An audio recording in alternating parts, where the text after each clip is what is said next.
గోవింద గోవింద గోవింద గోవింద. యోగ దర్శనం. ఓం నమో వెంకటేశాయ.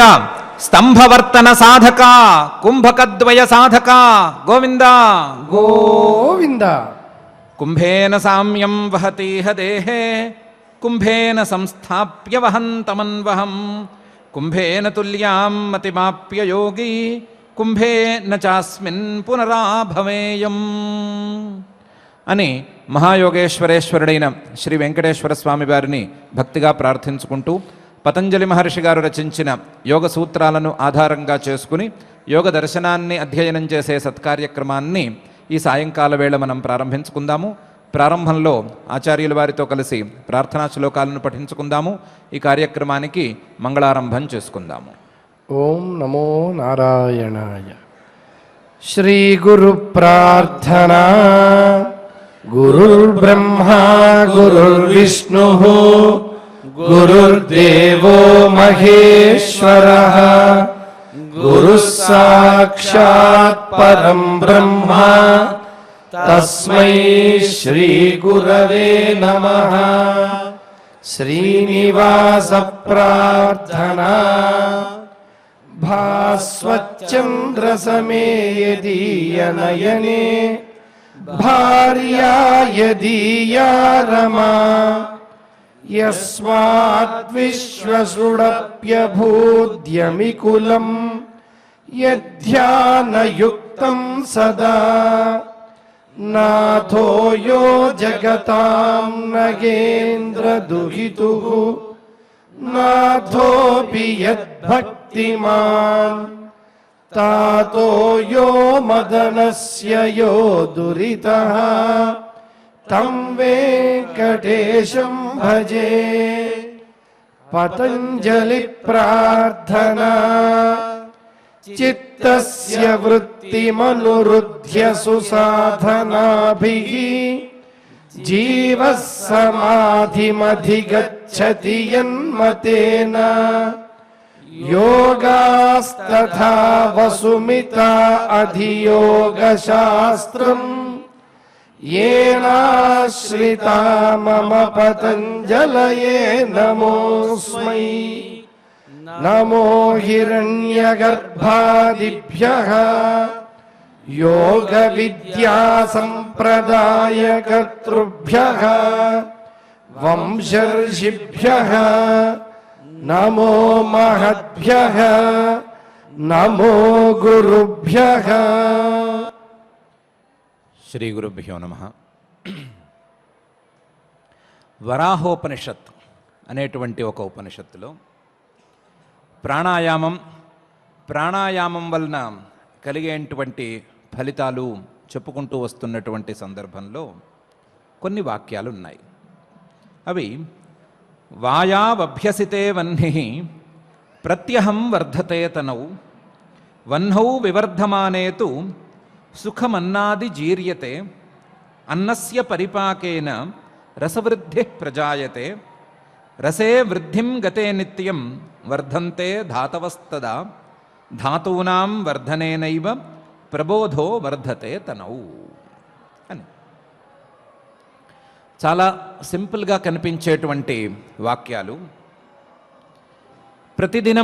ప్రతినిత్యం ప్రాణాయామం చేసుకుంటూ పోతూ ఉన్నట్లయితే, ప్రాణాయామాభ్యాసాన్ని ప్రతినిత్యం చేసుకుంటూ ఉన్నట్లయితే వాయౌ అభ్యసితే వహ్నిః ప్రత్యహం వర్ధతే తనౌ.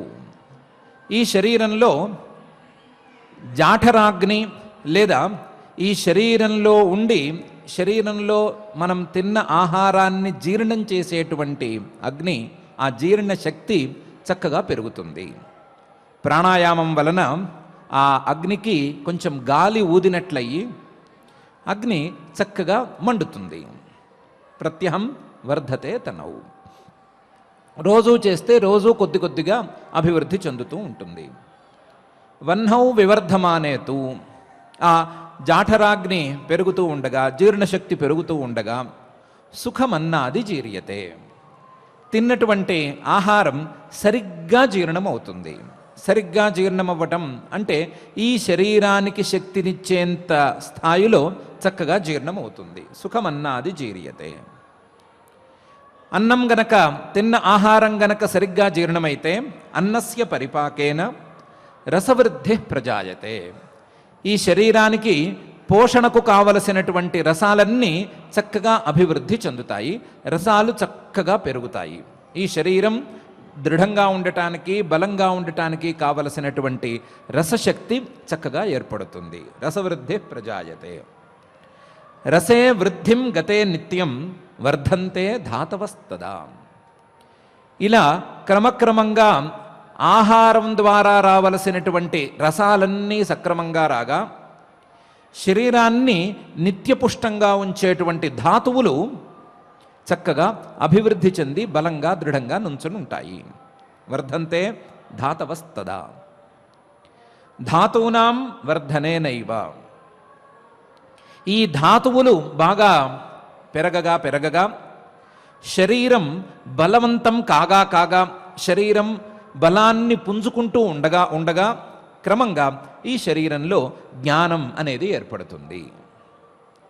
ప్రాణాయామంతో మొదలైనటువంటి శరీర పోషణ, ప్రాణాయామంతో జాఠరాగ్నిని ఉద్దీప్తం చేసుకున్నట్లయితే ఆ జాఠరాగ్ని ద్వారా జీర్ణమైనటువంటి అన్నము రసంగా పరిణతమైతే ఆ రసం క్రమంగా ధాతు రూపంలో, శక్తుల రూపంలో, ఆయా ప్రాంతాలకు చేరుకోవలసినటువంటి శక్తుల రూపంలో పరిణతమైతే ఆ పరిణామం ద్వారా పుష్టిని పొందినటువంటి శరీరంలో జ్ఞానానికి అవకాశం మెరుగుపడుతుంది. ప్రబోధో జాయతే అని ఈ వాక్యాలు చెప్తున్నాయి. ప్రాణాయామానికి క్రమక్రమంగా శరీరాన్ని బలపరుచుకోవటం, శరీరాన్ని పరిపుష్టం చేసుకోవటంతో పాటుగా జ్ఞానం అనేటువంటి ఫలితానికి కూడా వాడుకోవాలి అని ఈ వాక్యాలు ఒకవైపు నుంచి చెప్తున్నాయి. మరొక వైపు నుంచి ప్రాణాయామానికి ఫలితం ఇది అని కూడా చెప్తున్నాయి. అదేదో ప్రాణాయామం చేస్తే శరీరానికి బలం రావటం ఏమిటి, శరీరానికి బలం వస్తే ఆ శరీరంలో జ్ఞానం కలగటం ఏమిటి, ఈ రెండిటికి సంబంధం సరిగ్గా అర్థం కావటం లేదు అని అంటారు అని అనుకునే ఆ ఉపనిషత్తు పైన 2-3 వాక్యాలను, ఇంతకంటే సింపుల్గా కనిపించేటువంటి వాక్యాలను ఉపదేశం చేసింది. అవి నాడీనాం ఆశ్రయ పిండ, నాడ్య ప్రాణస్య చాశ్రయ, జీవస్య నిలయ ప్రాణ, జీవో హంసస్య చాశ్రయ, హంసశక్తేరధిష్టానం, చరాచరం ఇదం జగత్, నిర్వికల్ప ప్రసన్నాత్మ ప్రాణాయామం సమభ్యసేత్ అని. కొంచెం ఏ వాక్యానికి ఆ వాక్యం విడివిడిగా కనిపించేటువంటి వాక్యాలు ఇవి. ఈ వాక్యాలు ఏమని చెప్తున్నాయి? శరీరం ఇది ఉంది, ఈ శరీరంలో అక్కడక్కడ వరుసగా పారుతున్నటువంటి నాడులున్నాయి, శరీరం అంతటా కూడా నాడులు ప్రసరిస్తూ ఉన్నాయి. నాడీనాం ఆశ్రయ పిండ, ఈ నాడులకు ఈ శరీరం, పిండం అంటే శరీరం, ఈ శరీరం ఆశ్రయం. ఈ శరీరంలో ఉండేటువంటి నాడులలో ప్రాణవాయువు సంచరిస్తోంది. ఆయా స్థానాలలోకి చేరటానికి ఈ నాడులను దారులుగా వాడుకుంటోంది. నాడ్య ప్రాణస్య చాశ్రయ, ఈ నాడులలోనే ఈ ప్రాణం కుదురుకుంటోంది. ప్రాణశక్తికి లేదా ప్రాణానికి, ప్రాణవాయువుకు ఈ నాడులు ఆశ్రయం. నాడులు లేకపోతే ప్రాణం సంచరించటానికి వీలుగా ఉండదు, ఆయా ప్రదేశాలకు వెళ్ళటానికి వీలుగా ఉండదు.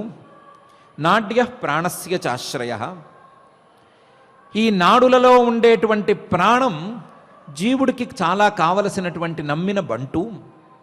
ప్రాణం జీవుడికి ఉపాధి లాంటిది.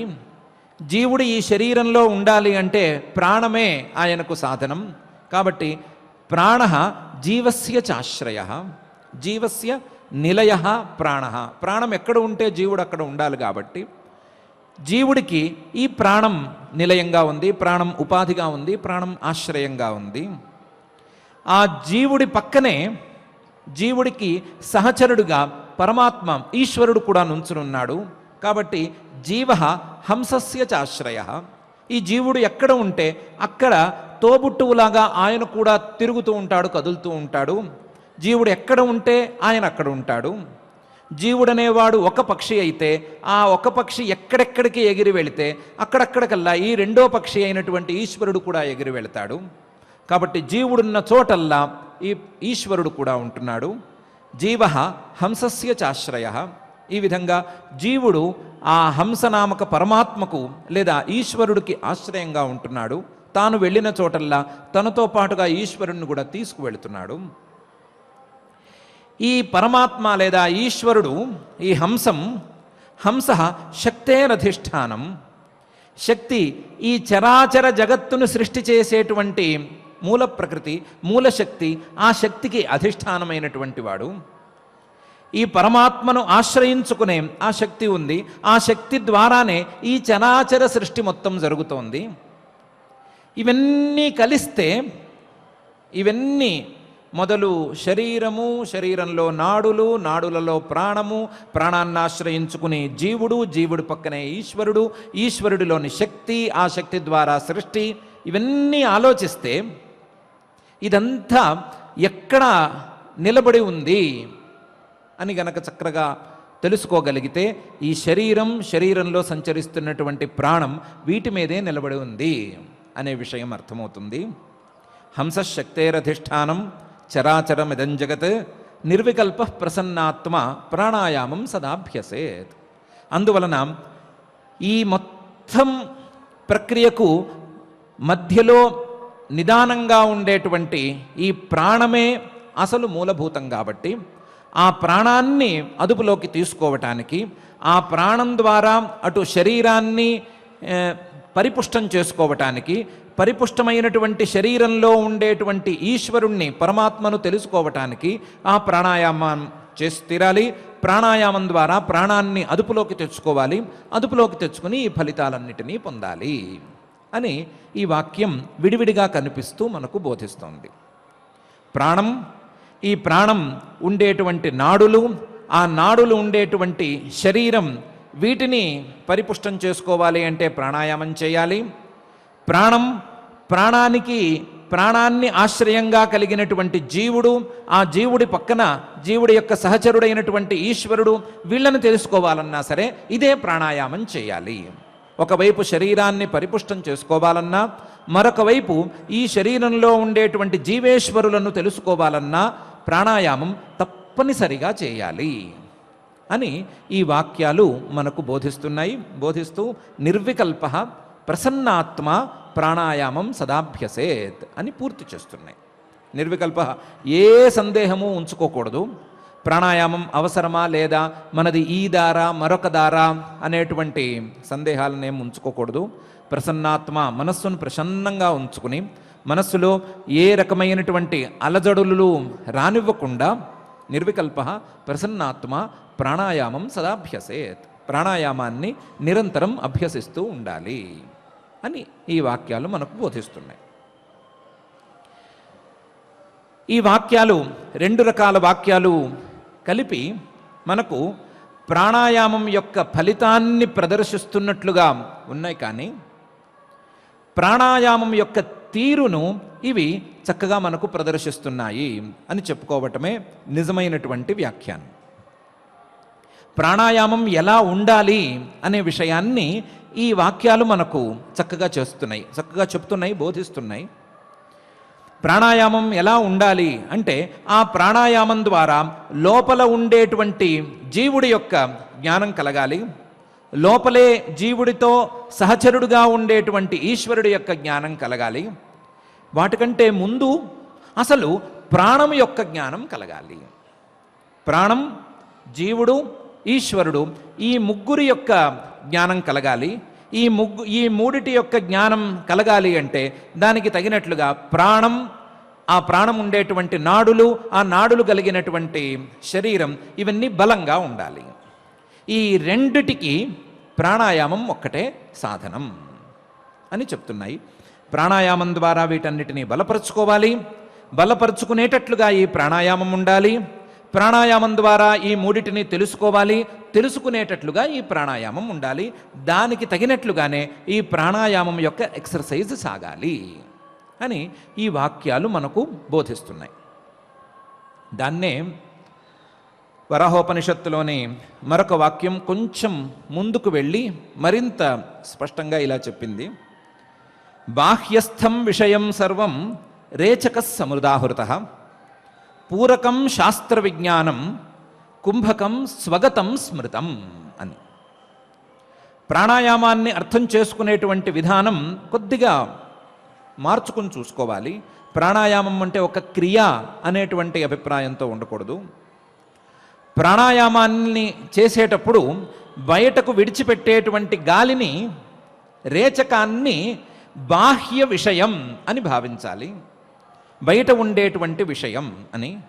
రేచకాన్ని అంటే లోపల ఉండేటువంటి వాయువును ఎలాగైతే విడిచిపెడుతున్నానో అలా బాహ్యమైనటువంటి విషయాన్ని విడిచిపెట్టేస్తున్నాను అనే భావనతో రేచకాభ్యాసం చేయాలి. పూరకం అంటే లోపలికి తీసుకునేటువంటి గాలిని, బాహ్యమైనటువంటి విషయాలను విడిచిపెట్టేశాను కాబట్టి లోపలికి తీసుకునేటువంటి శుద్ధమైన గాలిని శాస్త్ర విజ్ఞానంగా భావించాలి. శాస్త్ర విజ్ఞానాన్ని లోపలికి తీసుకుంటున్నాను, శాస్త్రీయమైనటువంటి విజ్ఞానాన్ని మాత్రమే ఉంచుకుంటున్నాను, బాహ్యమైన విషయాలన్నిటినీ ఇంతకుముందే విడిచిపెట్టేశాను అని భావన చేయాలి. శాస్త్రీయమైన విజ్ఞానాన్ని పూరకం అనే ప్రాణాయామం కింద భావించాలి.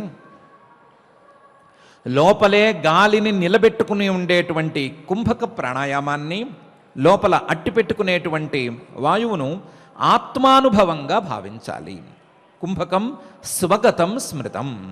కుంభక ప్రాణాయామాన్ని స్వగతం, తన యొక్క అనుభవం కింద భావించాలి. రేచకం బయటకు విడిచిపెట్టేటువంటి గాలి, అది బాహ్యమైన విషయం, దాన్ని పూర్తిగా విడిచిపెట్టేశాను. పూరకం లోపలికి తీసుకునేటువంటి గాలి, అది శాస్త్రీయమైనటువంటి విజ్ఞానం, దాన్ని చక్కగా తీసుకున్నాను, లోపల విశ్లేషణ చేసుకున్నాను, దాన్ని ప్రాసెస్ చేసుకున్నాను, చేసుకుని దాన్ని ఆత్మానుభవానికి దారి తీసే విధంగా మలుచుకుని ఆత్మానుభవాన్ని, కుంభకం లాంటి దాన్ని సాధించాను అని భావన చేయాలి. దీనితో పాటు దాన్ని కూడా అభ్యాసం చేసుకోవాలి అని వరాహోపనిషత్తులోని ఈ వాక్యం చెప్తోంది. ఇంకా కూడా చాలా విస్తృతంగా జ్ఞానం లేనటువంటి యోగం పనికిరాదు, యోగం లేనటువంటి జ్ఞానం పనికిరాదు అనే విషయాన్ని వరాహోపనిషత్తులోని వాక్యం చక్కగానే చెప్పింది. చెప్పి చేసే ప్రాణాయామం జ్ఞానానికి దారి తీసేటట్లుగా చేసుకోవటం అనేది ఉత్తమమైన యోగాభ్యాస పద్ధతి, ఉత్తమమైన ప్రాణాయామాభ్యాస పద్ధతి అనే కొత్త విషయాన్ని మనకు ఉపపాదన చేసింది. ఇదే విషయాన్ని యోగ శిఖోపనిషత్తులో కొంచెం ఇంకొక రకంగా తీసుకొచ్చి చూపించారు. యోగహీనం కథం జ్ఞానం మోక్షదం భవతీహ భోహో యోగోపి జ్ఞానహీనస్తు న క్షమో మోక్షకర్మణి తస్మాత్ జ్ఞానంచ యోగంచ ముముక్షు దృఢమభ్యసేత్ అని. యోగం లేనటువంటి జ్ఞానం పెద్దగా ముందుకు సాగదు. యోగ మార్గంలోకి అడుగు వేయనటువంటి జ్ఞాన మార్గ ప్రవేశం ఉత్సాహపూర్ణంగా ఏమీ ఉండదు. జ్ఞానంతో సంబంధం లేనటువంటి యోగ మార్గం గాలి పీల్చి వదలటంతో సరిపోతుంది, పెద్ద ప్రయోజనాలనైతే అందించదు. యోగహీనం కథం జ్ఞానం మోక్షదం భవతీహ భోహో. యోగం లేనటువంటి జ్ఞానం మోక్షం దాకా వెళ్ళటం చాలా కష్టం, చాలా సేపు పడుతుంది, లేదా చాలా సంక్లిష్టంగా ఉంటుంది ఆ మార్గం. యోగోపి జ్ఞానహీనస్తు న క్షమో మోక్షకర్మణి. జ్ఞానం లేనటువంటి యోగం, ఒట్టి అభ్యాసం, హఠయోగాభ్యాసమో మరొక యోగాభ్యాసమో, ఏ రకమైనటువంటి యోగాభ్యాసమైనా సరే మోక్షానికి కనీసం దారి కూడా తీయదు. ఈ శరీరాన్ని కాస్తంత బలోపేతం చేస్తుంది, ఇస్తే చిన్న చిన్న సిద్ధుల్నిస్తుంది, ఇంకా ఎక్కువగా చేస్తే పెద్ద పెద్ద సిద్ధుల్నిస్తుంది. ఆ సిద్ధులతో సమాప్తమైపోతుంది, చివరి ఫలితం రాదు. ఎప్పుడైతే ఈ యోగానికి జ్ఞానాన్ని మేళవించగలిగారో, ఈ యోగంలో జ్ఞానాన్ని ప్రవేశపెట్టగలిగారో, యోగ మార్గంలో అభ్యాసం జరిగే వేళల్లోనే జ్ఞానానికి అవకాశం ఇవ్వగలిగారో, అప్పుడు ఇది మరింత ఉన్నతమైన ఫలితాలను ఇస్తుంది. లేకపోతే దీని యొక్క ఫలితం పరిమితం అయిపోతుంది అని చెప్తూ వచ్చింది. ఆ తర్వాత ఆ జ్ఞానాన్ని ఎలా పెంచుకోవాలి, ఎలా భావనలు చేయాలి అనే విషయాలను కూడా ఆ ఉపనిషత్తు నిరూపణ చేసింది. సరిగ్గా ఇదే విషయాన్ని మహర్షి గారు కూడా మనకు చెప్పదలిచారు. మహర్షి గారు కొంచెం సంక్షిప్తంగా చెప్పదలిచారు. ప్రాణాయామం అనేటువంటి స్థితిలో, యోగాంగాన్ని బోధించేటువంటి స్థితిలో ఎంత చెప్పాలో అంతే చెప్పదలుచుకుని పై సూత్రాన్ని ఇలా ప్రారంభిస్తున్నారు. 2వ పాదంలోని 51వ సూత్రాన్ని, బాహ్యాభ్యంతర విషయాక్షేపీ చతుర్థ అని. బాహ్యాభ్యంతర విషయాక్షేపీ చతుర్థ అని మహర్షి గారి పై సూత్రం. ఈ సూత్రంలో మహర్షి గారు చెప్తున్నారు, ప్రాణాయామం ఇంతకుముందు చెప్పినట్లుగా 3 రకాల ప్రాణాయామం కాదు. బాహ్యాభ్యంతర స్తంభవృత్తి అని చెప్పాం కదా వెనకాల సూత్రంలో. బాహ్యవృత్తి అంటే రేచక ప్రాణాయామం, ఆభ్యంతర వృత్తి అంటే పూరక ప్రాణాయామం, స్తంభవృత్తి అంటే కుంభక ప్రాణాయామం అని అనుకున్నాం కదా. దాన్ని కొంచెం మార్చుకుందాము. మొత్తం 4 ప్రాణాయామాలు ఉన్నాయి. అసలు ప్రాణాయామాల సంఖ్య 4. 1 ఇంతకుముందు అనుకున్నట్లుగా రేచక ప్రాణాయామం 1, పూరక ప్రాణాయామం 1, కుంభక ప్రాణాయామం 1, జ్ఞానపూర్వక కుంభక ప్రాణాయామం 1 అని 4 ప్రాణాయామాలు ఉన్నాయి. మొత్తం 3 ప్రాణాయామాలు కావు, 4 ప్రాణాయామాలు ఉన్నాయి. 4 ప్రాణాయామాలు చాలా ప్రధానమే. దేనికి దానికి ఉండవలసినటువంటి ఫలితం ఉండనే ఉంది. దేనికి దానికి ఏ ప్రాణాయామానికి చేయవలసినటువంటి ప్రయత్నం దానికి చేసుకుంటూనే ఉండాలి. క్రమక్రమంగా పెంచుకోవటం అనే సంగతి ఉండనే ఉంది. దేనికి దానికి లక్షణాలు అలాగే ఉండగా 4వ ప్రాణాయామం అనేది కూడా ఒకటి ఉంది అని అర్థం చేసుకోవాలి అని మహర్షి గారు ఈ సూత్రంలో చెప్తున్నారు. చెప్పడానికి తీసుకోవటమే బాహ్యాభ్యంతర విషయాక్షేపి చతుర్థ అని 4వ ప్రాణాయామం ఉంది అని 4వ ప్రాణాయామానికి లక్షణం చెప్పేస్తున్నారు. 4వ ప్రాణాయామానికి లక్షణం చెప్పడం ద్వారా మిగతా 3 ప్రాణాయామాలకు, మొదటి 2టికి 3వ దానికి కూడా లక్షణం చెప్పినట్లే అవుతుంది అని అనుకుంటున్నారు. ఎలా అవుతుంది అంటే, రేచక ప్రాణాయామాన్ని తీసుకున్నట్లయితే రేచక ప్రాణాయామం బాహ్య విషయం, బయటకు గాలిని విడిచిపెట్టేటువంటి ప్రాణాయామం. ఈ రేచక ప్రాణాయామం బాహ్య విషయాక్షేపిగా ఉంటుంది. బాహ్యమైనటువంటి గాలిని, బయటకు విడిచిపెట్టేటువంటి గాలిని ఎంతసేపు విడిచిపెడుతున్నారు అనే లెక్కలతో ఈ ప్రాణాయామం ముడిపడి ఉంటుంది. ఎంతసేపు విడిచిపెట్టడం అంటే 32 మాత్రలతో అని అనుకున్నాము. 32 మాత్రలతో విడిచిపెట్టడం అనే అంశాన్ని 2 రకాలుగా చెప్పుకోవచ్చు అనుకున్నాము. ఆ మోకాలని ఒకసారి చుట్టి ఒక చిటిక వేస్తే ఒక టైపు లెక్క, మోకాలను 3 సార్లు చుట్టి ఒక చిటిక వేస్తే 2వ టైపు లెక్క. ఇలా 2 లెక్కల్లో 32 మాత్రలు ఎంత అవుతాయి అనుకున్నాము. అది చివరి సంఖ్య కూడా కాదు, అలాంటివి ఇంకా పెరుగుతూ ఉండొచ్చు, ద్విగుణం అవ్వచ్చు, త్రిగుణం అవ్వచ్చు అని కూడా అనుకున్నాము. ఏ లెక్కలోనైనా సరే పెరుగుతున్నటువంటి లెక్కలో బయటకు విడిచిపెట్టేటువంటి గాలికి సంబంధించినటువంటి వ్యవహారం మొత్తం కలిపితే ఒక ప్రాణాయామం. అది బాహ్య విషయాక్షేపి. లోపలికి తీసుకునేటువంటి గాలి అంటే పూరక ప్రాణాయామం. ఈ పూరక ప్రాణాయామం యొక్క సంఖ్య 16 మాత్రలు అని అనుకున్నాము. ఆ మాత్రల్లో కూడా 2 రకాల లెక్కలున్నాయి అనుకున్నాము.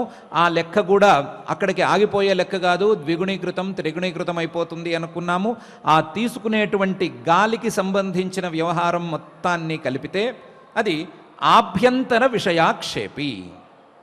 లోపలికి తీసుకునేటువంటి గాలికి సంబంధించిన ప్రాణాయామ ప్రక్రియ మొత్తం. ఇది 2వ రకమైనటువంటి ప్రాణాయామం, బాహ్య ఆభ్యంతర విషయాక్షేపి.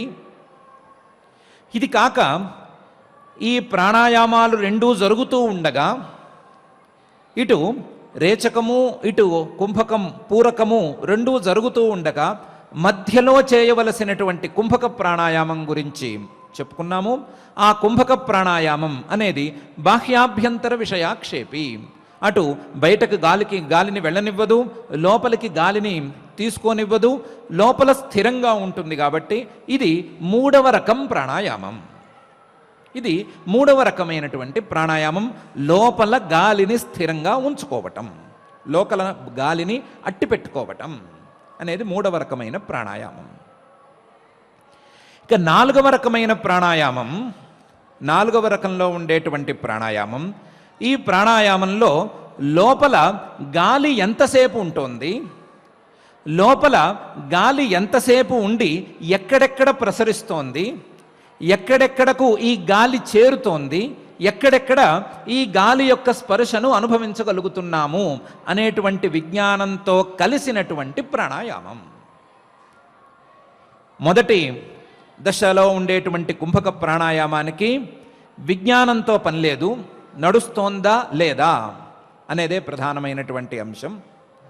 2వ దశకు చేరుతున్నటువంటి ఈ కుంభక ప్రాణాయామానికి ఈ అసలు లోపలికి తీసుకున్నటువంటి గాలి ఎంత మాత్రలతో ఉంది, ఎంతసేపు ఉంటోంది, ఎక్కడికి వెళుతోంది, ఎక్కడెక్కడ దీని పని జరుగుతోంది, ఎక్కడెక్కడ ప్రసరిస్తోంది, ఎక్కడ ఆగుతోంది, ఎక్కడ బ్లాక్స్ ఉన్నాయి, ఏ నాడులలో ఎప్పుడెప్పుడు సంచరిస్తోంది లాంటి విజ్ఞానాలన్నీ కూడా దీనికి జత కలవాలి.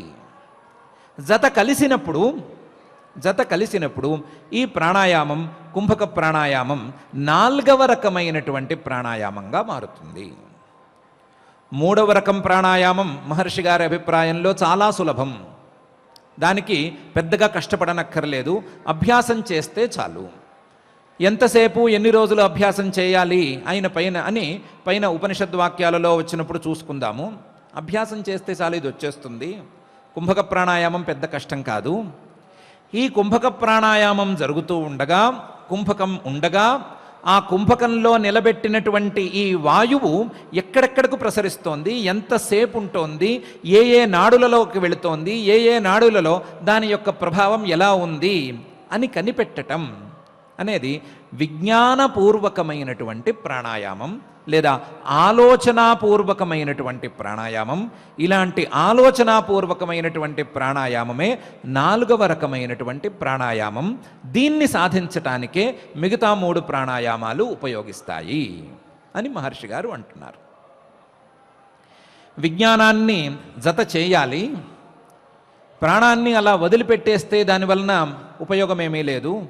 ప్రాణాన్ని ఏమాత్రం అర్థం చేసుకోకుండా, ప్రాణశక్తిని అసలు గమనించకుండా, దాన్ని అనుభవించకుండా ప్రాణాయామం చేసినా సరే పెద్దగా ఉపయోగమేమీ ఉండదు. ఆ ప్రాణాయామం భౌతికమైనటువంటి ప్రాణాయామం అయిపోతుంది. భౌతికమైనటువంటి ప్రాణాయామాలకు భౌతికమైనటువంటి ఫలితాలే ఉంటాయి.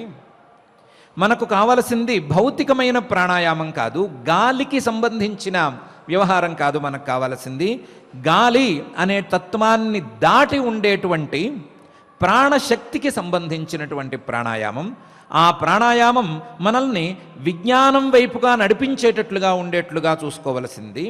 అలాంటి ప్రాణాయామమే మనకు కావలసిన ప్రాణాయామం కాబట్టి దాన్ని 4వ రకం ప్రాణాయామం కింద భావించాలి.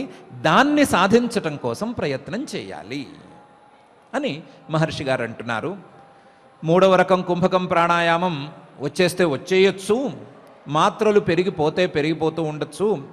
రేషియోలు చూసుకుంటే క్రమక్రమంగా ఏ శరీరానికి ఎంత తక్కువ సమయం మొదట్లో సరిపోతుందో, ఏ శరీరానికి బార్స్ ఎలా పెట్టుకోవాలో, ఏ రోజుకు ఎలా సాధించాలి అనేటువంటి గోల్స్ పెట్టుకోవాలో ఇవన్నీ శిక్షకులు, గురువులు చెప్పేస్తారు. దాని ప్రకారం ఆ కుంభకాన్ని సాధించటం అనేది కాస్తంత పట్టుదల ఉంటే కష్టమైన విషయమేం కాదు. కాస్తంత పట్టుదల, చిన్నపాటి శరీర సౌకర్యం, ఈ 2 ఉంటే కేవల కుంభకం అనేది వచ్చేస్తుంది. కానీ ఈ 4వ రకం కుంభకం బాహ్యాభ్యంతర విషయాక్షేపి చతుర్థ అని చెప్పినటువంటి 4వ రక కుంభక ప్రాణాయామం అంత సులభంగా రాదు. దాన్ని చాలా ఎక్కువగా అభ్యాసం చేయాలి. అభ్యాసం చేసి దాన్ని సాధించుకోవాలి. సాధించుకున్నప్పుడు ప్రాణాయామ సిద్ధి కలిగినట్టు అవుతుంది, లేదా ప్రాణాయామ సిద్ధిలో అసలు అడుగులు పెట్టినట్లు అవుతుంది. ఎందుకంటే ఇది కూడా కేవలం ప్రాణానికి సంబంధించిన విజ్ఞానాలతో కలిసి ఉండేటువంటి ప్రాణాయామం. ప్రాణాల విజ్ఞానాలతో ఈ ప్రాణాయామం పూర్తయినట్లయితే మనం ఇందాక చెప్పుకున్నటువంటి ఉపనిషద్వాక్యాలు సరిగ్గా వెళ్ళవు. ఇక మీద మళ్ళీ జీవుడి తత్వాన్ని ఇదే ప్రాణాయామం ద్వారా ఇదే ప్రాణాయామ కాలంలో తెలుసుకునేందుకు ఒక ప్రయత్నం చేయాలి. ఆ జీవుడి సహచరుడైనటువంటి ఈశ్వరుణ్ణి తెలుసుకునేందుకు కూడా ఇదే ప్రాణాయామాన్ని సాధనంగా వాడుకోవాలి. ఆ విధానాలు మళ్ళీ వేరుగా ఉన్నాయి. ఆ విధానాలకు ఇంకా పై మెట్లు ఎక్కవలసి ఉన్నాయి. ఎక్కవలసి ఉండగా మధ్యలో ఉండేటువంటి ప్రాణం, ఆ ప్రాణతత్వం, ప్రాణశక్తి, దానికి సంబంధించినటువంటి విజ్ఞానాలలో ఉండేటువంటి మొదటి అడుగు ప్రాణాయామం చాలా కష్టపడి సాధించవలసినటువంటి ప్రాణాయామం. దీన్ని మొదలు సాధించి తర్వాత పై అడుగులను వేయాలి అని మహర్షి గారు అంటున్నారు. ఉపనిషద్వాక్యాలు, పురాణ వాక్యాలు లేదా యోగశాస్త్ర గ్రంథాలు ఇవన్నీ చూస్తే ఈ 4వ రకం ప్రాణాయామాన్ని సాధించటానికి చాలా కాలమే పట్టేట్టుంది. ఒక అంచనా ప్రకారం అయితే, ఒక ఉపనిషత్తులోని ఒక SOP ప్రకారం అయితే, స్టాండర్డ్ ఆపరేషనల్ ప్రొసీజర్ ప్రకారం అయితే, ప్రాతర్మధ్యం దినే సాయం అర్ధరాత్రే చ కుంభకాన్ శనైరశీతి పర్యంతం చతుర్వారం సమభ్యసేత్. ఏకాహమాత్రం కుర్వాణః సర్వపాపైః ప్రముచ్యతే సంవత్సరత్రయాదూర్ధ్వం ప్రాణాయామ పరోనరః యోగసిద్ధో భవేద్యోగి వాయుజిద్ విజితేంద్రియః అని ఉంది. ప్రాతః బ్రాహ్మ ముహూర్తానికంటే తర్వాత వచ్చేటువంటి కాలం ప్రాతఃసంధ్యాకాలం, మధ్యందినే మధ్యాహ్నం, సాయంత్రం సూర్యాస్తమాన సంధికాలం, అర్ధరాత్రం సరిగ్గా అర్ధరాత్రి అనేటువంటి 6 గంటల వ్యత్యాసంలో వచ్చేటువంటి 4 కాలాలలో కుంభకాన్ రేచక పూరకాలను లెక్కించకుండా, వాటితో పని లేకుండా కేవలం కుంభకాభ్యాసం చేయాలి. కుంభకాభ్యాసం దాకా, కేవల కుంభకాభ్యాసం దాకా రావటానికి ఎంతకాలం పడుతుంది అంటే మేము దాన్ని పట్టించుకోము, దాని గురించి మాట్లాడము. ఆ ప్రాక్టీస్ విడిగా చేసేసుకోవాలి. చేసుకున్న తరువాత కేవల కుంభకాలను రోజుకి 80 చొప్పున అభ్యాసం చేసేటువంటి స్థితిని చేరుకోవాలి. శనైహి అశీతి పర్యంతం 80 చొప్పున చేయాలి. చతుర్వారం సమభ్యసేత్. ఇలా రోజుకు 4 సార్లు చేయాలి. 80 ప్రాణాయామాలు, 80 కుంభక ప్రాణాయామాలు. మనం చెప్పుకున్నటువంటి మాత్రల లెక్కలో కనీసం 64 మాత్రల పాటు లోపల గాలిని ఉంచుకునేటువంటి ప్రాణాయామాలు. అవి 80 చేసి, 80 ఎక్కువ సంఖ్యం కాదు, డబుల్ డిజిట్లోనే ఉంది, అన్ని చేసి అన్నిటినీ రోజుకు 4 సార్లు చేసి, 4 సార్లు గనక చేసినట్లయితే, అభ్యాసం చేసుకున్నట్లయితే, ఈ స్థితిని పొందిన మరుక్షణం మొదటి రోజు చేస్తేనే ఆ వ్యక్తి చేసినటువంటి పాపాలన్నీ హరించుకుపోతాయి. పాపాలన్నీ క్రమంగా పటాపంచలైపోతాయి, ఇబ్బంది ఏమీ లేదు. ఇలా ఒకరోజు చేస్తేనే పాపాలన్నీ పోయేటువంటి ఈ ప్రాణాయామాల్ని ఈ సంఖ్యతో 4 సార్లు రోజు చొప్పున 3 సంవత్సరాల పాటు గనక చేసినట్లయితే, 3 సంవత్సరాలు మాత్రమే అభ్యాసం చేసుకున్నట్లయితే, సంవత్సరత్రయాత్ ఊర్ధ్వం 3 సంవత్సరాల తరువాత ప్రాణాయామ పరోనరః, ఆ ప్రాణాయామాన్ని అలాగే చేస్తూ ఉండేటువంటి సాధకుడికి సిద్ధి, ప్రాణాయామ సిద్ధి అనేది లభిస్తుంది. తప్పనిసరిగా ప్రాణాయామ సిద్ధి లభిస్తుంది. యోగసిద్ధ, ఆ సిద్ధుడు యోగసిద్ధుడవుతాడు, యోగి అవుతాడు. అంతేకాకుండా వాయుజిత్ కూడా అవుతాడు. ప్రాణం మీద పట్టును సాధిస్తాడు. ప్రాణం మీద పట్టును సాధించడం ద్వారా దానికి ప్రయోజనమైనటువంటి విజితేంద్రియ, ఇంద్రియాల మీద కూడా విజయాన్ని సాధిస్తాడు. ఇంద్రియాల మీద కూడా పట్టు లభిస్తుంది అని చెప్తోంది. 3 సంవత్సరాల పాటు రోజుకు 4 సార్లు చొప్పున అభ్యాసం చేసుకుంటూ వెళితే, ఇలా చేసుకుంటూ వెళితే, దీనికి కావలసినటువంటి సపోర్టింగ్ అభ్యాసాలన్నీ అయిపోగా ఈ ఎలిజిబిలిటీ అనేది వచ్చిన తరువాత ఈ అభ్యాసం చేస్తే, 3 సంవత్సరాల పాటు చేస్తే ఈ కుంభక సిద్ధి వస్తుంది అని వాక్యం చెప్తోంది. ఈ కుంభక సిద్ధి వచ్చిన తరువాత, ప్రాణాయామ సిద్ధి అనేది వచ్చిన తరువాత అక్కడ నుంచి అభ్యాసం చేసుకుంటూ వెళితే దీనిలో జ్ఞానాన్ని కలుపుకోవటం, జ్ఞానాన్ని జత చేసుకోవటం అనే అంశం క్రమంగా అలవడుతుంది అని చెప్తోంది. ఈ లోపలే చేసుకోగలిగితే చేసుకోవచ్చు, ఇబ్బంది ఏమీ లేదు. ఆ తర్వాత మొదలుపెట్టి చేసుకుంటామన్నా కూడా ఎవరూ అడ్డు పెట్టరు. కానీ జ్ఞానాన్ని క్రమక్రమంగా ఆ ప్రాణాయామంతో జత చేయటం అనేది తప్పనిసరి. ఎప్పటికైనా సరే ఈ ప్రాణం ఎటుపోతోంది, ఎక్కడ ఉంది, ఏ నాడిలో ఉంది, ఎప్పుడు ఉంది, ఎలా ఉంది అనే విషయాలను క్రమక్రమంగా అవగమనం చేసుకోవాలి. దాన్ని అవగాహనలోకి తెచ్చుకోవటంతో పాటుగా దాన్ని గమనించటం అనేది కూడా అలవాటు చేసుకోవాలి. అది గురువు అనుగ్రహంతో, గురూపదేశంతో చక్కగా అలవడుతుంది అని పైన వాక్యాలు మనకు బోధిస్తూ ఉన్నాయి. అసలు ప్రాణాయామం సరిగ్గా సాగుతోందా లేదా, ప్రాణాయామం అభ్యాసం ముందుకు వెళుతోందా లేదా అనే సంగతి ఎలా తెలుస్తుంది, ప్రాణాయామం సిద్ధమవుతోందా లేదా, ప్రాణాయామం సిద్ధి జరుగుతోందా లేదా అనే విషయాన్ని ఎలా కలిపెట్టాలి అనటానికి కూడా త్రిశిఖి బ్రాహ్మణోపనిషత్తు కొన్ని దారులను చెప్పింది. అందులో ప్రస్వేద జననం యస్య ప్రాణాయామస్తు శోధమః, కంపనం వపుషోయస్య ప్రాణాయామస్తు మధ్యమః, ఉత్థానం వపుషోయస్య స ఉత్తమ ఉదాహృతః అని చెప్పింది. మొదట్లో బాగా శ్రమ ఎక్కువయి చెమటలు గనక పట్టినట్లయితే ఆ ప్రాణాయామం అధమ ప్రాణాయామం కింద లెక్క. బాగా చెమటలు పట్టేటువంటి ప్రాణాయామం కష్టాన్ని భరించలేక, గాలిని బిగపెట్టేటువంటి కష్టాన్ని భరించలేక ఆ సంఖ్యను సాధించటానికి బిగపట్టితే వచ్చేటువంటి చెమటతో కూడిన ప్రాణాయామం అధమ ప్రాణాయామం. శరీరం చెమటను దాటిపోయి ఊగిపోతూ ఉంటే, కంపనం అనేది జరుగుతూ ఉంటే ఆ కంపనంతో కూడినటువంటి ప్రాణాయామం మధ్యమ ప్రాణాయామం. ప్రాణాయామ సిద్ధి వస్తూ ఉండగా శరీరం బాగా తేలిక అయిపోగా, మనం ఇందాక అనుకున్న 3 సంవత్సరాల పాటు సుమారుగా అభ్యాసం చేయగా నిరంతరాభ్యాసం చేయగా శరీరం గాలిలో తేలుతున్నటువంటి అనుభూతి వస్తే, కాస్తంత భౌతికంగా కూడా అది నిజమయ్యేందుకు ఆస్కారం ఉంది గనక అలా కూడా జరిగితే, అలా జరిగినా జరగకపోయినా ఆ అనుభూతి గనక వచ్చినట్లయితే అది ఉత్తమ ప్రాణాయామం కింద లెక్క. అనుభూతి మొదటి రోజున తెచ్చేసుకుంటానంటే ఏం లాభం లేదు, అనుభూతి సహజంగా రావాలి, దానంతట అదే రావాలి. అలా వస్తే ఉత్తమ ప్రాణాయామం. ఈ ఉత్తమ ప్రాణాయామాన్ని ఇలా కొన్ని రకాలుగాను పరీక్షించుకోవచ్చు. స్వేదము, కంపము, ఉచ్చైర్గమనం అనేటువంటి 3 అవస్థలలో దీన్ని పరిశీలించుకోవచ్చు.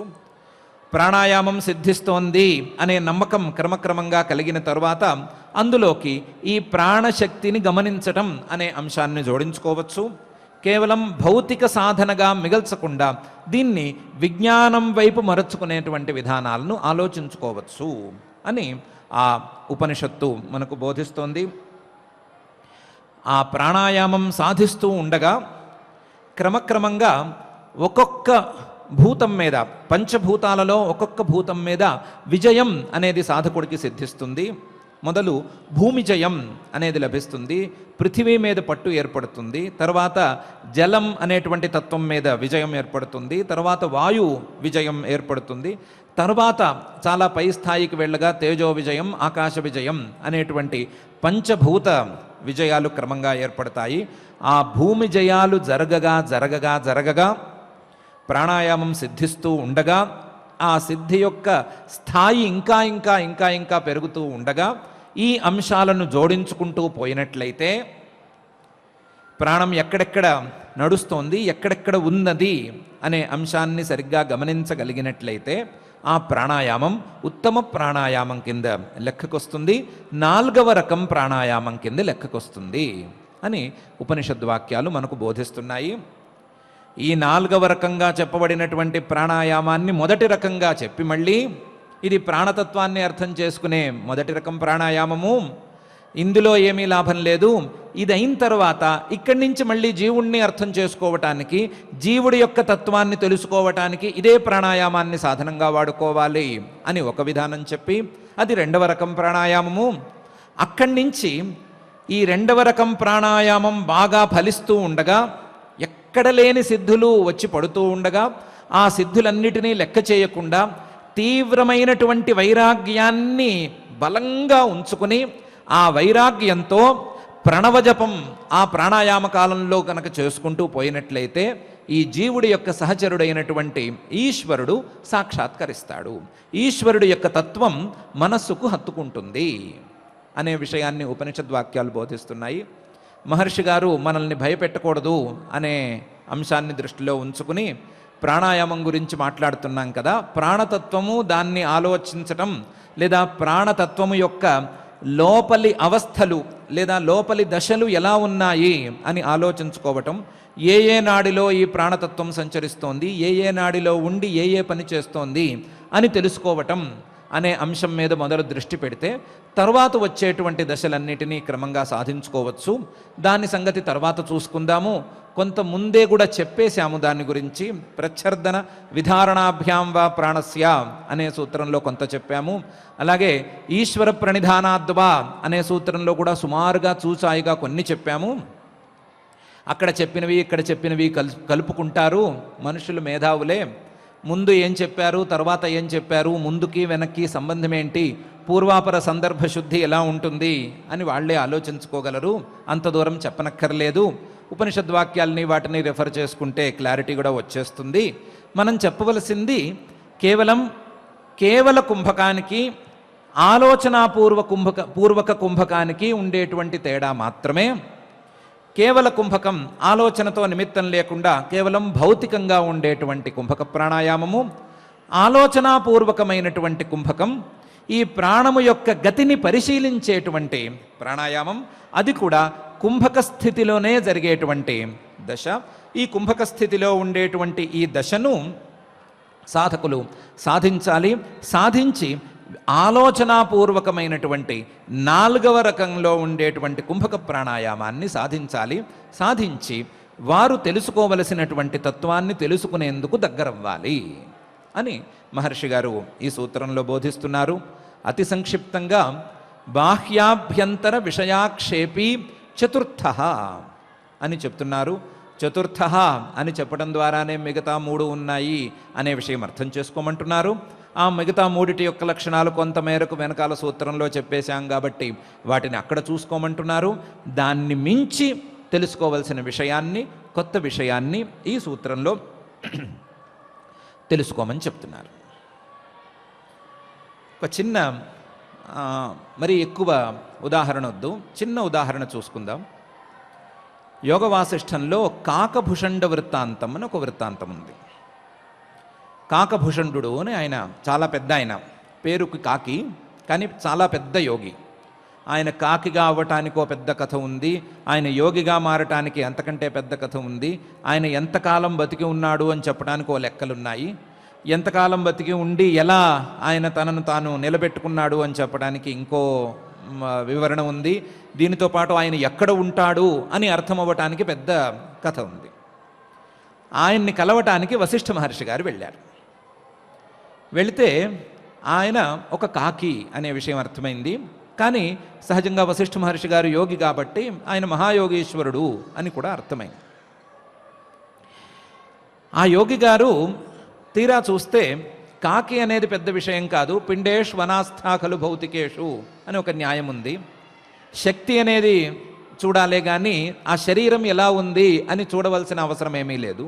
అది కాకి శరీరమా మనుష్య శరీరమా అనేది పెద్ద లెక్కకేం రాదు. కానీ విచిత్రంగా ఆ కాకికి కళ్ళు కనిపించవు. ఆయన పెద్దవాడైపోయాడు, చాలా ముసలివాడు. ఎంత ముసలివాడు అంటే కొన్ని కల్పాలు, లెక్కలేనన్ని కల్పాలు గడిపేశాడు, ఎన్నెన్నో కల్పాలు గడిపాడు. ఈ పురాణాలలో మనకు కనిపించేటువంటి కల్పాలన్నిటినీ ఎన్ని రౌండ్స్ చూశాడో కూడా ఆయనకి లెక్కలేదు. అంతటి ముసలివాడు. ఆయనకి ఆ ముసలితనంతో కళ్ళు కనిపించట్లేదు. కళ్ళు కనిపించకపోతే ఆయన్ని వశిష్ఠ మహర్షి గారు అడిగారు, కళ్ళు కనిపించట్లేదు కదా, అసలు సూర్యోదయం అయింది, రాత్రి అయింది, ఈ తేడాలు నీకు ఎలా తెలుస్తాయి?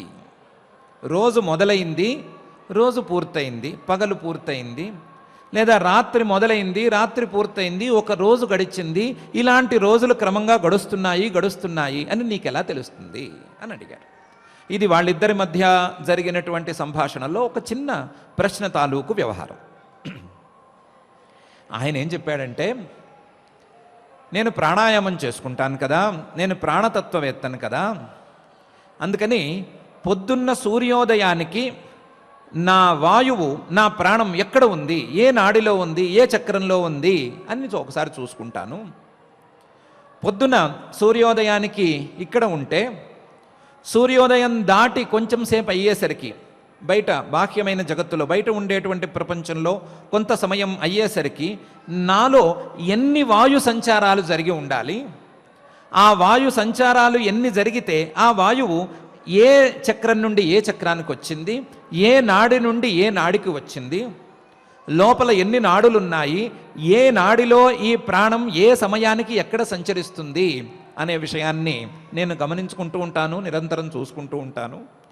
దాని ప్రకారం ప్రాణశక్తి ఒక నాడు నుండి బయలుదేరి అన్ని నాడులు తిరిగి తిరిగి తిరిగి మళ్ళీ అదే చోటకు గనక వచ్చినట్లయితే ఒక రోజు గడిచినట్లు. మీకు సూర్యోదయ సూర్యాస్తమానాలు కనిపిస్తాయి కాబట్టి రోజు లెక్క కడతారు. నాకు అది కనిపించదు కాబట్టి, నాకు కళ్ళు కనిపించని పరిస్థితి వచ్చింది కాబట్టి లోపల జరిగేటువంటి ఈ ప్రక్రియను నేను గమనిస్తాను. బయోలాజికల్ క్లాక్ ఏం కాదు ఇది వేరు. ఆ ప్రాణశక్తిని గమనించుకుంటూ నేను రోజులు లెక్క కడతాను. ఆ రోజుల్ని లెక్క కడితే ఈ రోజు అనేది మీ లెక్కలో కనీసం క్షణాలు కూడా పనికిరానన్ని రోజులు గడిచిపోయినాయి. కొన్ని కల్పాలు, కొన్ని యుగాలు, మన్వంతరాలు వీటికి లెక్క లేకుండా గడిచిపోయినాయి. ఏ రోజు నా లెక్క తప్పలేదు. సూర్యుడు ఎలాగైతే లెక్క తప్పలేదు, నా లెక్క తప్పలేదు. ఎందుకంటే ఈ ప్రాణశక్తి ఒకే విధంగా సంచరిస్తోంది. ఆ సంచారాన్ని గమనించుకోవటం నాకు చేతైంది అని చెప్పాడు. పతంజలి మహర్షి గారు సేమ్ ఇష్యూ చెప్తున్నారు. లోపల ప్రాణశక్తిని గమనించటం, ప్రాణశక్తి ఎక్కడెక్కడ ఏ ఏ సమయాలకు ఉంటుంది, ఏ ఏ నాడులలో ఎలా ఎలా వ్యవహరిస్తుంది, ఏ ఏ చక్రాలలో ఉంటుంది, ఏ ఏ చక్రాలలో ఈ ప్రాణశక్తి ప్రసరిస్తే, ఈ వాయు సంచారాలు పెరిగితే, ఈ వాయు సంచారాల లెక్కలను బట్టి అసలు రోజులు వెళుతున్నాయా, ఇది పగలా రాత్రా అని కనిపెట్టేటువంటి స్థాయికి సాధకుడు చేరాలి. అలా చేరినప్పుడు ఆ ప్రాణాయామం సఫలమైనట్లు, లేదా ఆ ప్రాణాయామం ప్రాణశక్తికి సంబంధించినంత వరకు ఆలోచనాపూర్వకమైనటువంటి ప్రాణాయామంగా ఉన్నట్లు. అలాంటి ఆలోచనాపూర్వకమైనటువంటి ప్రాణాయామాన్ని సాధించాలి అనేటువంటి ఉద్దేశాన్ని వెళ్ళగక్కుతూ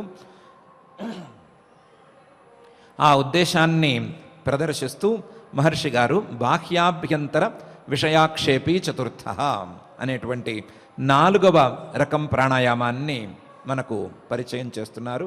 పరిచయం చేస్తూ ప్రాణాయామం యొక్క వివిధ రకాలను చూపిస్తూ మనకు ప్రాణాయామం యొక్క ఇంపార్టెన్స్ని అర్థమయ్యేట్లు చెప్పడానికి ప్రయత్నం చేస్తున్నారు. ఇప్పటికిప్పుడు 3 ఏళ్ల పాటు రోజుకి 4 సార్లు 3 గంటల చొప్పునో 3 కంటే ఎక్కువ గంటల చొప్పునో కూర్చుని ప్రాణాయామం చేసే తీరుబడి లేకపోవచ్చు, ఇబ్బంది ఏం లేదు. కానీ ప్రాణాయామం గురించి, ప్రాణతత్వం గురించి ఇన్ఫర్మేషన్ ఉంటే మాత్రం తప్పేం కాదు. ఈ ఇన్ఫర్మేషన్ని వాడుకుని ప్రాణాయామంలోని మొదటి మెట్టుకు ఎక్కాలి అనుకోవటం తప్పు కాదు. అసలు ప్రాణాయామాన్ని, కనీసం భౌతికమైన ప్రాణాయామాన్ని, శరీరానికి ఆరోగ్యాన్ని తెచ్చిపెట్టేటువంటి ప్రాణాయామాన్ని మనం మొదలు పెట్టాలి అని అనుకోవటం ఏమాత్రం తప్పు కాదు. మహర్షి గారికి అది విరుద్ధము కాదు. కాబట్టి మనం ఈ ప్రాణాయామం యొక్క గొప్పతనాన్ని, పర్వత సదృశమైనటువంటి ఈ ప్రాణాయామం యొక్క గొప్పతనాన్ని మనసులో ఉంచుకుంటూనే మనం చేయగలిగినటువంటి పరమాణు సదృశమైన ప్రయత్నాన్ని మనం చేసుకోవచ్చు. చేసుకుని మనం పోగా పోగా పోగా క్రమక్రమంగా ఈ ప్రాణాయామం యొక్క స్థితి లేదా ప్రాణాయామం యొక్క బలం పెరగగా మనం కూడా ఏదో ఒక రోజున కాకభూషణుడు గారి స్థాయి ప్రాణాయామాన్ని సాధించుకోవచ్చు, ప్రాణశక్తిని ఆలోచించుకోవచ్చు, పై స్థాయి సాధనకు వెళ్ళొచ్చు. ఈశ్వరుణ్ణి కూడా ఇదే ప్రాణాయామ శక్తితో అర్థం చేసుకునేందుకు మనం కూడా సమర్థులం కావచ్చు. సమర్థులం కావటానికి ముందు చేయవలసినటువంటి ప్రాథమిక ప్రయత్నం అనే అంశం మీద మనం మన దృష్టిని తప్పకుండా ఉంచుకుందాం, దృష్టిని పెంచుకుందాం, మన సాధనను మొదటి మెట్టు మీదకు తీసుకువెళ్ళి ఆ సాధనను నిలబెట్టుకునేందుకు ప్రయత్నం చేసుకుందాం. ఆ ప్రయత్నానికి సపోర్టింగ్గా ఈ ప్రాణాయామం యొక్క విషయాలను గురించినటువంటి అధ్యయనాన్ని మనం వాడుకుందాం. మనకు అలాంటి ప్రాణాయామ సిద్ధి కలిగేటట్లుగా, కాకపోయినా కనీసం మొదటి అడుగు వేసేటట్లుగా అనుగ్రహించమని ఆ మహాయోగేశ్వరేశ్వరుడైనటువంటి శ్రీ వెంకటేశ్వర స్వామి వారిని భక్తిగా ప్రార్థించుకుందాం. ఆ ప్రార్థనతో ఈరోజు పారాయణ కార్యక్రమాన్ని ప్రారంభించుకుందాం. ఓం నమో వెంకటేశాయ. కేవలే కుంభకే సిద్ధే రేచకపూరకవర్జితే నతస్య దుర్లభం కించిత్ త్రిషు లోకేషు విద్యతే. రేచకపూరకము లేని కేవల కుంభకం ఎవరికైతే సిద్ధిస్తుందో వారికి ఈ 3 లోకాలలో దుర్లభమైనదంటే ఏదీ లేదు అని, అటువంటి ఆ కుంభక విషయ జ్ఞానాన్ని పరిపూర్ణంగా కేవలం పతంజలి మహర్షి అందించినటువంటి సూత్రార్థములే కాకుండా వివిధ ఉపనిషత్తులు, వరాహోపనిషత్తు, యోగశిఖోపనిషత్తు, త్రిశిఖి బ్రాహ్మణోపనిషత్తు ఇత్యాది ఉపనిషత్తుల్లో ఈ యోగ తత్వం గురించి మన కోసం, మానవాళి కోసం ఆ మహర్షులు అందించిన విజ్ఞాన భాండాగారాన్ని ఆచార్యుడనేటువంటి కుంచెతో తెరిపించి మనకు ఆ జ్ఞానాన్ని చక్కగా అందించాడు ఆ యోగేశ్వరుడైనటువంటి శ్రీనివాస పరబ్రహ్మ. ఇదే పరబ్రహ్మ శ్రీకృష్ణ అవతారంలో అర్జున్ని వ్యాజంగా చేసుకుని అనేక విధాలుగా తత్వజ్ఞానాన్ని భగవద్గీతగా కూడా మనకు అందించాడు. అందులో నేడు విభూతి నామయోగంలో 10వ అధ్యాయంలో మనం 1వ శ్లోకం నుంచి 18వ శ్లోకం వరకు చదువుకుంటూ ఉన్నాం. ఇందులో ఏతాం విభూతిం యోగంచ మమయో వేత్తి తత్వతః సోవికంపేన యోగేన యుజ్యతే నాత్ర సంశయ అని ఇక్కడ కూడా యోగ శబ్దాన్నే వాడాడు పరమాత్మ. కాబట్టి అటు గీతాయోగము అలాగే పతంజలి మహర్షి అందించినటువంటి యోగ సూత్ర జ్ఞానయోగము ఉభయ యోగాలు కలిపి మనకు సిద్ధించాలి అని, ఈ తత్వజ్ఞానం మనకి అలవడే విధంగా మమ్మల్ని నడిపించు స్వామి అని దేవదేవుడైనటువంటి శ్రీనివాస పరబ్రహ్మని భక్తితో ప్రార్థిస్తూ శ్రీకృష్ణ ప్రార్థన దగ్గర నుంచి మంగళాంతం వరకు నేటి పారాయణ కార్యక్రమాన్ని భక్తితో పరిసమాప్తం చేసుకుందాం. అందరం కలిసి సమష్టిగా చదువుదాం. శ్రీకృష్ణ ప్రార్థన. వసుదేవసుతం దేవం కంసచాణూరమర్దనం దేవకీ పరమానందం కృష్ణం వందే జగద్గురుం. శ్రీగీతా ప్రార్థనా. సర్వోపనిషదో గావః దోగ్ధా గోపాలనందనః పార్థో వత్సః సుధీర్భోక్తా దుగ్ధం గీతామృతం మహత్. అథ శ్రీమద్భగవద్గీతాసు ఉపనిషత్సు బ్రహ్మ విద్యాయాం యోగశాస్త్రే శ్రీకృష్ణార్జున సంవాదే విభూతి నామ యోగే దశమాధ్యాయే శ్లోకాః. శ్రీభగవానువాచ